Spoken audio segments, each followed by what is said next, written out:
Magandang hapon po. 17 ang sugatan sa pagsalpok na isang modern jeep sa poste sa Quezon City. Mabilis umanong andar ng jeep ayon sa isang pasahero. Itinanggihan ng driver.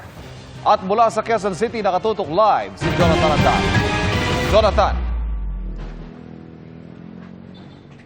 Ivan, kung makikita mo sa likod ko, kinakarga na yung poste ng traffic light na nasira po dito. Ito po, makita nyo nagkalasan yung traffic light dito na binangga po ng modern jeep kanina. Nadurog po ang unahan ng modern jeep dahil pumasok yung poste sa tindi ng pagsalpok. Ang masaklap, ayon sa mga responding kawani ng Quezon City Resource Management Office, mayroong pasaherong nakaupo sa tabi ng driver na naputulan ng paa. Nakuna ng CCTV ang disgrasyang nangyari pasado alas 2 ng hapon kanina dito sa Cubao. Kita kung gaano kalakas ang pagbangga ng modern jeep sa poste. Umalog ang poste at nagkalasan ng traffic light. Sa iba pang anggulo ng CCTV, makikitang nag-overtake ang modern jeep sa isang traditional jeep. 17 pasahero ang isinugod sa Quirino Memorial Medical Center.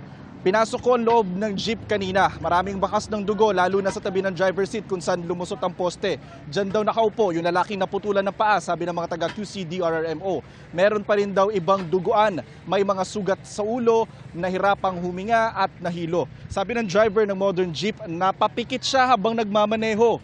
Puno raw ang jeep niya noon pero hindi raw mabilis ang takbo niya. Pero sabi ng isang pasahero, humaharurot ang driver. Narito po ang kanilang mga pahayag. Kapit po ako, tapos pagdating po dito, sumingit po siya dito sa gilid, tapos bigla po kami sumalpok. Opo. Napapikit na lang po pagtingin ko yung mga pasahero, nasa harap na eh. Sobrang mabagal na po ako, sir. Napikitan po talaga ako sa kasi puro rin po kami, tamang gapang lang po kami ng pundo sa leader eh. Puro po kami, sir, puro po kami. Pag medyo inaantok na sila, igilid na nila, magpahinga muna sila. Huwag na nila ipilitin. Kasi yung consequences po talaga ganyan, no? May mga nangyari ng ganyan, may maraming injury.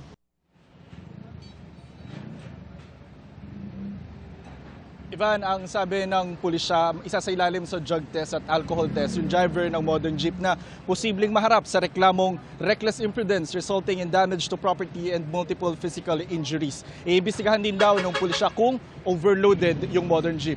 Yan muna ang latest mula rito sa Cubao, Quezon City. Balik sa iyo, Ivan. Maraming salamat, Jonathan Andan.